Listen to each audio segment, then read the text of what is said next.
আপনার সবার বেতন টেতন দেওয়া শেষ, হ্যাঁ, তারপরে দোকান ভাড়াগুলো কালেকশন করছি, কারেন্টের বিল সব দেওয়া শেষ হয়ে গেছে, গ্যাসের বিল টিল দিছি, তারপরে মনে করেন যে মসজিদে একটা দানের আছে ওটা দিছি, এতিমখানা যা দেওয়া দরকার সব পাঠাই দিছি, আর 10 বস্তা চাল পাঠাইছি যে আপনি বলছিলেন মিলাদের জন্য পাঠাইতে, শিবির পাঠাই দিছি। তারপরে যে আপনাদের বাসার যে টাকাটা আছে এটা আপনাকে দিয়ে দেবো। মজিদ, আমি যেটা ভাবছিলাম যে এই এখন বাড়ির সবকিছু তো দেখাশোনা করে পারুল, তাই এই মাস খরচের টাকাটা আমার হাতে না দিলেই ভালো হয়। দেখো না, ওই বিভিন্ন সময় খরচাপাতির জন্য পারুলকে আমার কাছে টাকা চাইতে হয়, ব্যাপারটা খুবই অস্বস্তিকর। তুমি বরং এই টাকাটা না এখন থেকে পারুলের হাতেই দিও। পারুলের কাছে দিব? এই বাসার দায়িত্ব তো আগে আসলে শিউলি আন্টির কাছে। আমি কি কোনদিন শিউলি আন্টির কাছে টাকা দিছি? টাকা আমি আপনার কাছে দিছি, আমি হের কাছে টাকা দিতে পারবো না। আচ্ছা, শিউলি আর পারুল ব্যাপারটা তো এক না। শিউলি এ বাড়ির মেয়ে, সেটা একরকম ব্যাপার, আর পারুল হচ্ছে এ বাড়ির কর্ত্রী, তাই না? আমরা আজীব কথা বললেন। অধিকার কার বেশি, মেয়ের না বউয়ের? এখানে অধিকার নিয়ে কথা উঠছে কেন? বিষয়টা হচ্ছে দায়িত্ববোধে। শিউলি আমার মেয়ে হিসেবে, যেহেতু ওর মা অনেক আগেই গত হয়েছেন, এই জন্য আসলে তাকে পরিবারটা চালাতে হয়েছে, কিন্তু এই দায়িত্বটা ওর ছিল না। আর একটা পরিবারকে চালাতে গেলে একজন কর্ত্রীর প্রয়োজন। সেই কর্ত্রী এতদিন আমাদের ছিল না, কিন্তু এখন এসেছে পারুল। কাজেই আমি মনে করি টাকাটা পারুলের হাতে দেওয়াই উচিত। শুনেন, এইসব নিয়ম কারণ এগুলো আমি বুঝি না। আপনি আমার কর্তা, আপনার কাছে আমি টাকা দিব, সে টাকা আপনি কারে দেবেন সেটা আপনার ব্যাপার। আপনি ইচ্ছে করলে সেই টাকা ছাদে নিয়ে প্লেন বানাবেন, প্লেন বানায় উইরে উইরে মারতে পারেন, সেটা আপনার ব্যাপার। না না, এরকম অবুঝের মতন কথা বললে তো হবে না। দেখো মজিদ, একটা পরিবার চালাতে গেলে অনেক বিষয় আছে, হ্যাঁ, নানা জনের নানা মত, মান অভিমান, ঝামেলা, সবকিছু সামলে নিয়ে তারপর পরিবারটা চালাতে হয়। আর এই পরিবার চালাতে গেলে কখনো কোনো বিষয়ে জেদ ধরে থাকতে নেই, তাতে কিন্তু ফল ভালো হয় না। এই জন্য আমি তোমাকে বলি যে এখানে জেদাজেদির তো কোনো ব্যাপার নেই। তুমি পারুলকে টাকাটা দাও, তাহলে নির্ঝঞ্ঝাট ভাবে আসলে আমরা আমাদের পরিবারটা চালিয়ে নিতে পারি। আপনি একটা কথা বললেন, শুনেন, আমার 12 বছর বয়স থেকে আমি আপনার এখানে চাকরিতে আছি, হ্যাঁ, আমার কর্তাকে আপনি আর বাসার যারা সবাই আছে তারা আমার কি ভাই ভাইস্তা, এই তো আমার সম্পর্ক। রুহুল আমার ভাই লাগে, আর বউ পারুল আমার ভাবি, তাকে আমি সেই সম্মানটা করি। আপনার ছেলে মেয়ে যারা আছে তারা আমার ভাই ভাইস্তা, তাকে আমার স্থান কই রাখছি আমি আমার মনের মধ্যে, আর আপনার স্থান কই সেটা আমার মাথার মধ্যে। আমি এখন পারবো না পারুল টারুল হ্যাঁ টাকা দিতে। আসতে বলো, তো শুনতে পাবে। পারুল শুনলে আমার কি? আমি হেয়ার চাকরি করি, আমি হেয়ার গোলামি করি? আমি আপনার চাকরি করি, আপনি আমার কর্তা। আমি আপনার লগে কোনো অন্যায় হইতে দেই নাই, আর আমার চোখের সামনে আপনার কোনো অন্যায় আমি করতে দেই নাই। টাকা আমি আপনার কাছে দিব, আপনার যদি পোষায় তাহলে আমার রাখেন, আর আমার ভালো না লাগলে আমার বিদায় করে দেবেন।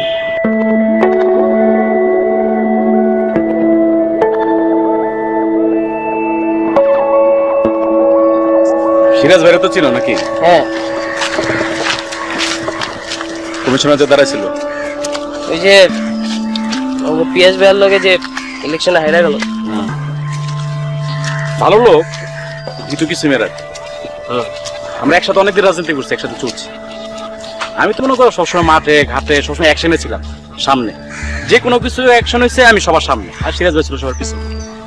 আলী ভাই আছে না, কয়েকবার কমিশনার ছিল, সিরাজ ভাই সবসময় ওই হের সারাক্ষণ তেল দিতে পছন্দ করে, সারাক্ষণ হাত টিপা দেয়, ওই তেল দিয়ে হাত টিপা যদ্দুর অনের হয়েছে আর কি। ফিট না, বুঝছো? গতবার দাঁড়াইলো, তারা লোক ভালো হিসাবে চিনে, সবাই একটা কিছু ভোট টোট পাইছে, এটা একটা সুবিধা। মাথায় কিছু নাই, দেখ আইব, আমারও সালাম দিব, তোমারও সালাম দিব। মনে করো একটু আসেন এরকম, মনে হয় তারা কি চায়, তারা একটু সম্মান চায়, ভক্তি চায়, এলাকায় ক্লাবে বৈশা মনে করো ময়মুরপুর লইয়া লোকজন লইয়া চা পানি খাইবো, মসফুর্তি করবো, সবাইকে সালাম ভক্তি দিব, এটা চায় আর কি, বুঝছো? এটা তুমি পারবা, দেখবো তোমার কথা উঠবো বসবো, হ্যাঁ, তুমি যা বলবো তা শুনবো, তোমার মতো করে তুমি তারা চালাইতে পারবা আর কি, এর একটা সুবিধা আছে। ঠিক আছে, কি কও? আপনি যা ভালো মনে করেন তাই করেন। তাহলে আমরা সিরাজ ভাইয়ের সাথে বসি, হ্যাঁ প্ল্যানটা নিয়ে বসি। তোমার তো কোনো সমস্যা নাই? না চলো না গাইস।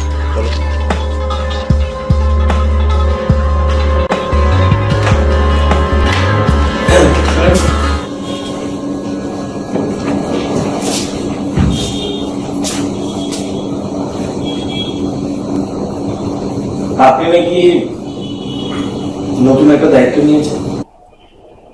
আমি তো সবসময় দায়িত্বই নেই, নতুন কি দায়িত্বের কথা বলছো? না, শুনলাম আপনি এই সংসারের দায়ভার দায়িত্ব সবকিছু নিয়েছেন। এই সংসার এখন থেকে আপনি দেখাশোনা করবেন, আপনি চালাবেন, সব কন্ট্রোল এখন আপনার হাতে। এর নতুন কি? আমি সবসময় চেয়েছি পরিবারের ভালো মন্দের দিকে খেয়াল রাখতে, তাই পরিবারের ভালো মন্দের দিকে খেয়াল রেখে যেটা আমার কাছে ভালো মনে হয় ঠিক সেই দায়িত্বটা আমি বেছে নিয়েছি। এখন তুমি স্পেসিফিক্যালি আমাকে বলো তুমি কোন দায়িত্বটার কথা বলছো? এই ফ্যামিলিতে আগে আমাদের সব ইনকামের টাকা, যত বিজনেস আছে সবকিছুর টাকা পয়সা আসতো বাবার কাছে। বাবার কাছ থেকে শিউলি টাকা পয়সা বুঝে নিয়ে তারপরে সংসারের খরচগুলো চালাতো। টোটাল জিনিসটা এভাবেই চলতো। তো শুনলাম এখন নাকি ফ্যামিলির সব ইনকামের টাকাও আপনার কাছে যাবে, তারপর আপনি নাকি সেই টাকা থেকে সমবন্টন করে সবাইকে খরচের টাকা দিবেন এবং সংসার চালাবেন। খুব স্বাভাবিক না এটা? আজকে শিলংয়ে চলে যাওয়ার পরে বাসায় একমাত্র আমি যে তোমাদের সবার দায়িত্ব আমাকে মেনটেন করতে হচ্ছে, সংসারের দায়িত্ব আমাকে মেনটেন করতে হচ্ছে। কে কখন আসছে, কে কখন খাচ্ছে, কি খাবে না খাবে, বারবার ভাইয়ের কাছে টাকা চাওয়ার চাইতে পুরো টাকাটা আমার হাতে চলে আসতে কি অনেক ভালো না? এই জন্যই ভাইয়ের সাথে কথা বলে আমি এভাবেই জিনিসটা মেনটেন করছি, আর এটাই হচ্ছে, এখন এটাই হবে। এটা হবে বললে তো হবে না, ঠিক না? এই সংসারে তো একটা জিনিস অনেকদিন ধরে হয়ে আসছিল, তাই না? আপনি ফ্যামিলি চালাচ্ছেন ঠিক আছে, কিন্তু ইনকামের টাকা কেন আপনার কাছে থাকতে যাবে? ইনকামের টাকা বাবার কাছে থাকবে, আপনার যে যে টাকা দরকার, যে যে খরচের টাকা দরকার সেটা আপনি নিয়ে তারপর খরচ করবেন। দেখো তুমি আমার চাইতে সম্পর্কে অনেক ছোট, সো এই ব্যাপারে যেহেতু তো বললাম তোমার বাবা মানে ভাইয়ের সাথে আমার কথা হয়ে গেছে, আমার মনে হয় ফার্দার এই ব্যাপার নিয়ে কথাটা না বলা আমাদের বেটার। যেহেতু শিউলি আপার বিয়ে হয়ে গেছে, সংসারের দায়িত্ব নেওয়ার দায়ভার আপনার উপরেই আসবে, আপনি নেন, তাতে কোনো কমপ্লেইন নেই, কোনো প্রবলেম নেই। হঠাৎ করে সিস্টেম ব্রেক করলে তো হবে না। আপনাকে যদি এই বাড়িতে থাকতে হয় তাহলে সিস্টেম অনুযায়ী থাকতে হবে, তা না হলে তো আপনি এই বাড়িতে থাকতে পারবেন না। তুমি আমাকে বলবে আমার কি করা উচিত কি করা উচিত না? অবশ্যই। এই ব্যাপারে ভাইয়ের সাথে আমার ক্লিয়ারলি কথা হয়ে গেছে, ভাই আমাকে বলেছে কোনটা আমার জন্য ভালো হয় কোনটা ভালো হয় না। তুমি প্লিজ তোমার বাবার সাথে গিয়ে কথা বলো। আমি আর বাবার সাথে কি কথা বলবো? আমি আপনাকে বলছি ভাইয়া প্লিজ আপনি একটু থাকেন, থেকে শোনেন আপনার ছেলে আমার সাথে কি নিয়ে কথা বলছে। কি হয়েছে? ছেলে ছেলে এই তুমি ছোট মানুষ ইন্টারফেয়ার করতেছ না, তুমি যাও কোন মিটিং কাজ করো, যাও। তো জিপ জাতা বড় হয়ে গেছে। আর ওই কেন কথা বলবে না? ওর রাইটস এ গোটা ফ্যামিলি মেম্বার। ওই আরে কি আশ্চর্য, তুই কি শুরু করছিস? বলতে পারি মতো হয়ে গেছে না। প্লিজ ভাইয়া আপনি আপনার ছেলেকে জিজ্ঞেস করেন ও কি নিয়ে আমার সাথে কথা বলছে, প্লিজ। আপনাকে বলে দিতে হবে না, আমি অবশ্যই বলবো। বাবা, আগে এই ফ্যামিলি সিস্টেম ছিল আমাদের ফ্যামিলির সব ইনকাম, বিজনেসের টাকা পয়সা সব তোমার কাছে আসতো, সেখান থেকে শিউলি সংসার খরচের টাকা নিয়ে খরচগুলো চালাতো। এখন কেন সব বিজনেসের টাকা পয়সা সব ইনকাম গুলো তার হাতে যাবে? এটা তো ডিসিশন হওয়া উচিত। এটা তো বললেই হলো না সব টাকা তার হাতে যাবে, সে তারপরে খরচ করবে, সে তার মতো করে সবাইকে খরচ দেবে, এটা তো হতে পারে। কেন হতে পারে না? তাহলে তোর সমস্যা কোথায়? তোর সমস্যাটা কোথায়? আমি ওকে বলেছি, আমি ওকে দায়িত্ব দিয়েছি যে এখন সব টাকা ওর হাতে যাবে, ও সংসার চালাবে। ছোট লোকের মতো দেখা নিয়ে তোরা বাসার মধ্যে দুটো আপনার উঠিয়ে দিয়েছিস। কাজে তোরা আজ আমি কোনো সময় কখনো না দেখি ওর সাথে তোর এরকম বেদবি করছিস। ভাইয়া থাক, আপনি এত উত্তেজিত হয়ে যান, আপনি প্লিজ রুমে যান, আমি আপনাকে চা দিচ্ছি প্লিজ। তুমি যাও, যাও বলে ভাই আমি চা। আপনাদের কথা বলতে হবে না, আমরাই এই বাসা থেকে বের হয়ে যাবো।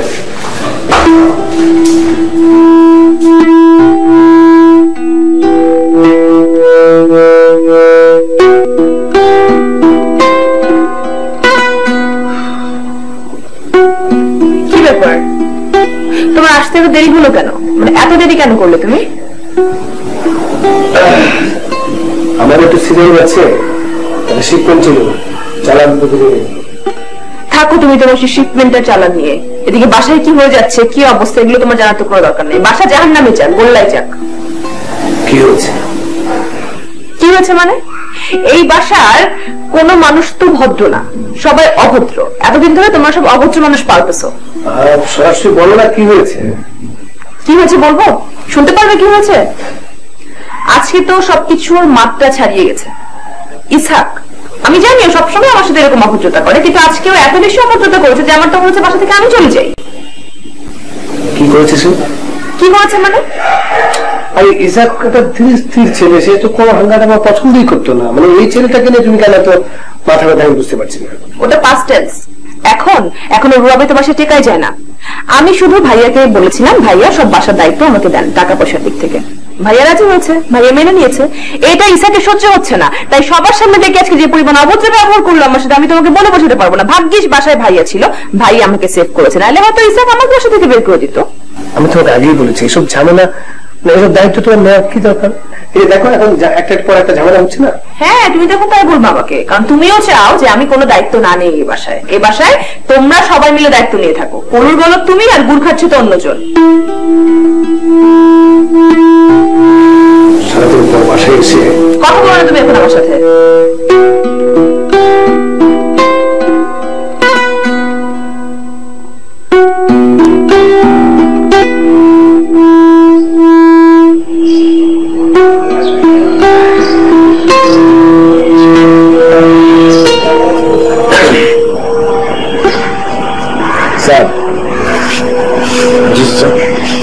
তোর সাথে আমার একটু কথা ছিল তোর চাচির বিষয়ে।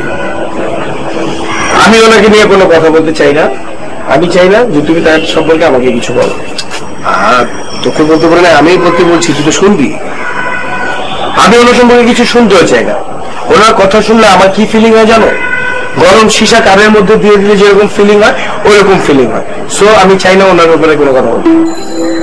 তোর কি মনে হচ্ছে না তুই একটু বেশি অ্যারোগেন্ট হয়ে যাচ্ছিস? এটা মোটেও অ্যারোগেন্সি না। আগে সবাই বলতো, আমি শুনতাম, কোনো কিছু পাত্তা দিতাম না, কোনো কিছু চোখে দেখতাম না, কানেও শুনতাম না। কিন্তু এখন বলি, এটাকে যদি তুমি অ্যারোগেন্সি মনে করো তাহলে অ্যারোগেন্সি। একসাথে চলতে গেলে সবাইকে একটু রিজনেবল আচরণ করতে হবে, না এখন চলা যাবে না। আর আমার মনে হয় পরস্পরকে একটু বোঝার চেষ্টা কর। বুঝতে পারলে দেখা যাবে যে কোনো সমস্যা থাকবে না। শোনো, এই বিষয়গুলো আমাকে না বুঝিয়ে যাকে বোঝানো দরকার, যাকে নিয়ে বলছো তাকে গিয়ে বোঝাও, তারপর আমাকে বোঝাতে এসো। ঠিক আছে, তোরা যেটা ভালো মনে করিস। তোরা তো এখন বড় হয়েছিস, আমার তো কিছু বলার নেই।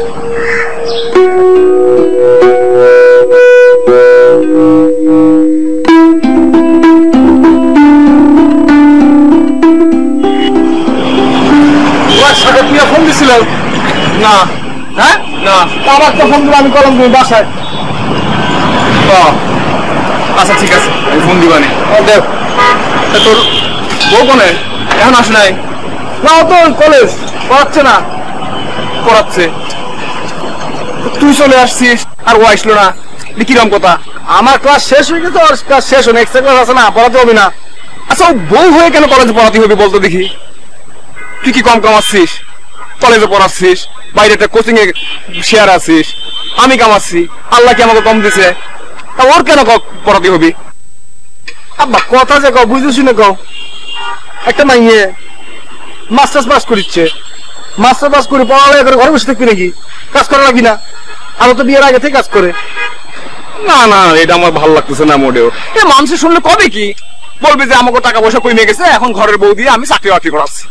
মান সম্মান কিছু থাকবে? কতদিন পরে সাওয়াল পাল হবে, সাওয়াল পাল দেখতে হবে না, ওদেরকে মানুষ করতে হবে না, ওটা ঘরে লাগবে না। সাওয়াল পাওয়াল হলি সাওয়াল পালে না কাহিনীও পরে বোঝা যাবে না। এখন কাজ করতেছে, কাজ করতে দাও। এটা হয় এখন কেন ইয়ে না ও? আচ্ছা ঠিক আছে, তোর কিছু করা লাগবে না, যা করো আমি করছি। না তুমি কবা না, তুমি কিচ্ছু কবা না। কেন? আল্লাহ দোয়া লাগে, তুমি কিচ্ছু কথা কবা না। ও ওর মতো থাকতে দাও। সাওয়াল পাল হলি, সময় হলি ও সবকিছু ম্যানেজ করে ফেলবে। তোমার সেবা যত্ন তো করতেছে নাকি? আমার সেবা যত্ন তো করতেছে নাকি? সবই তো করতেছে। ওইটা পড়াতে চায়, পড়াতে দাও। কামটা আমার ভাল লাগতেছে, ভাল লাগতেছে না। আপাতত এরকমই থাকবো আব্বা।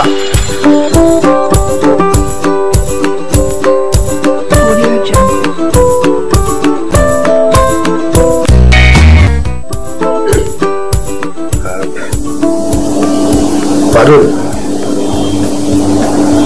তোমার শরীর মন ভালো আছে তো? বুঝতে পারছি তুমি এখন আমাকে কিছু নীতি বাক্য ছাড়বে। ঠিক আছে, ছাড়ো। আদর্শ লিপি নিয়ে কিছু কথা বলবো তো, তোমার নীতি বাক্য। কোনো সমস্যা নেই, বললো একটা কাজ করি, আমি কাগজ কলম নিয়ে আসি, নোট আউট করি 1 2 3 4 5, কেমন হয়? এভাবে কথা বলছো কেন? আমি তোমাকে কি বলতে চাই বা কি বলতে যাচ্ছি সেটা একটু শোনো। তুমি পুরো ব্যাপারটাকে একটা ইয়ার্কির পর জানিয়ে যাচ্ছ। দেখো, আমি কোনো ব্যাপার কি ইয়ার্কির পর জানিয়ে যাচ্ছি না। যেটা এই ফ্যামিলি সবার জন্য ভালো হয় আমি সবসময় সেটাই বলেছি, সেটাই করার চেষ্টা করেছি। এই ফ্যামিলির মানুষ যদি আমার কথা না বুঝতে চায়, আমার কিছু করার নাই। দেখো পারুল, এটাকে কোনোভাবে তুমি অন্যভাবে নিও না। সবাই মানে কমপ্লেন ঠিক না, আমি বুঝতে পারি। আমি তো এটুকু বুঝতে পারি যে মানে তোমার বিহেভিয়ার প্যাটার্ন সবাই ঠিক করে গ্রহণ করতে পারছে না। আমার কথা হচ্ছে যে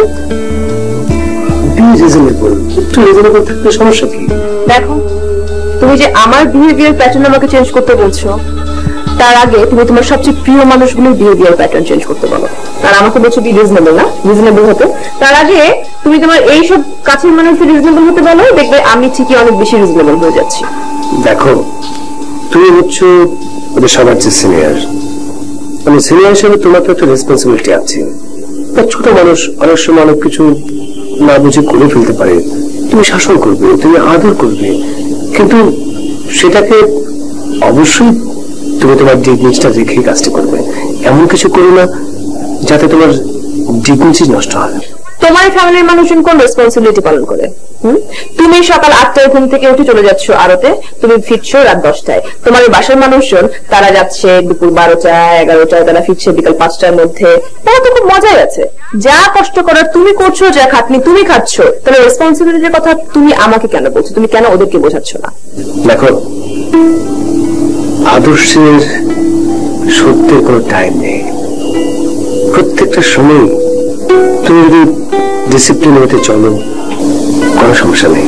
আর দায়িত্বের কথা বললে, কে কি দায়িত্ব পালন করলো বা করলো না, আমি কি করেছি বা করি নাই, সেটা নিয়ে ভাবছি না, সেটা মাথা ব্যথা নেই। আমার কথা হচ্ছে আমাদের এই পরিবারটার একটা আনন্দ আছে, সবাই মিলে থাকার একটা সুখ দুঃখ বেদনা নিয়ে আমরা থাকবো। এই পরিবেশটাকে প্লিজ নষ্ট করো না। যদি তোমার প্রয়োজন হয় একটু স্যাক্রিফাইস করার, সেটুকু স্যাক্রিফাইস করো, দেখবি যে আনন্দ পাবে, এর মধ্যে আনন্দ আছে। দেখো, তোমার যদি আজকে রাতের কোটা শেষ হয়ে থাকে আমাকে নীতি বাক্য ছাড়ার, তাহলে আমার মনে হয় আর বলো না, শেষ। কালকে সকালে আবার নতুন করে লেসন শুরু করো। আমার এখন ঘুম পেয়েছে, আমি ঘুমাবো। আর তোমাকে একটা কথা ক্লিয়ারলি মনে রাখি, আমি আমাকে চেঞ্জ করবো না। যদি চেঞ্জ হতে হয় তুমি তোমার মানুষগুলোকে চেঞ্জ হতে বলো। আমি আছি, আমি একদম ঠিকঠাক আছি, প্লিজ।